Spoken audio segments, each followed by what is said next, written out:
তো। কিরে বাবা, বাড়ি যাবে না? বাড়ি যাবো না তো, এখন থাকবো। তোর আমার সাথে। তোর ছাতাটা কি সুন্দর, ছাতার মাথায় দুটো কানও আছে। আচ্ছা, ওকে আমাদের কথা শুনতে পাচ্ছে? হেই, ছাতাটি আবার শুনতে পারে না। তা ছাতাটা কোথা থেকে কিনেছিস? আমি কিনিনি, এটা আমার দাদু দিয়েছে। আর আমার দিকে ধর, আমি তো ভিজে যাচ্ছি। আরে টানিস না, আমি ভিজে যাবো তো।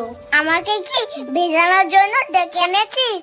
এটা আমার সাথে আমার দিকেই বেশি থাকবে। তা আমার দিকে একটু দে। না, আমার দিকে থাকবে না, এটা আমার দিকেই থাকবে। না, আমার দিকে থাকবে।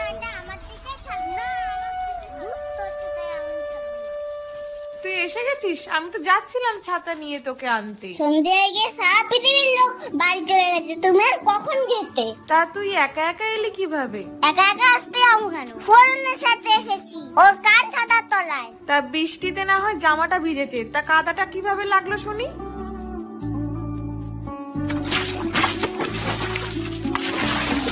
কিরে, বলবি তো? আমার শীত করছে, তোমার কি এখনো শুনতে হবে? কিরে বাবা, এত সকাল সকাল কোথায় যাচ্ছিস? মামা বাড়ি যাচ্ছি।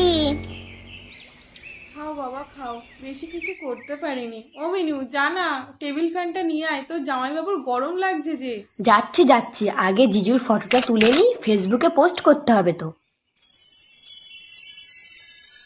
বাবাকে বড় থালায় দিলে, আমাকে ছোট থালায় দিলে কেন?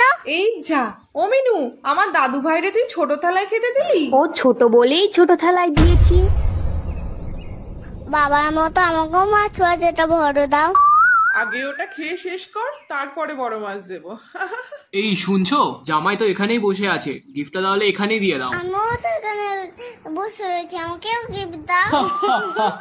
তাহলে তুই বিয়ে কর, তোর শ্বশুর বাড়ি থেকে অনেক গিফট পাবি। বিয়ে? ঠিক আছে, তাহলে আমি কালকে বিয়ে করবো।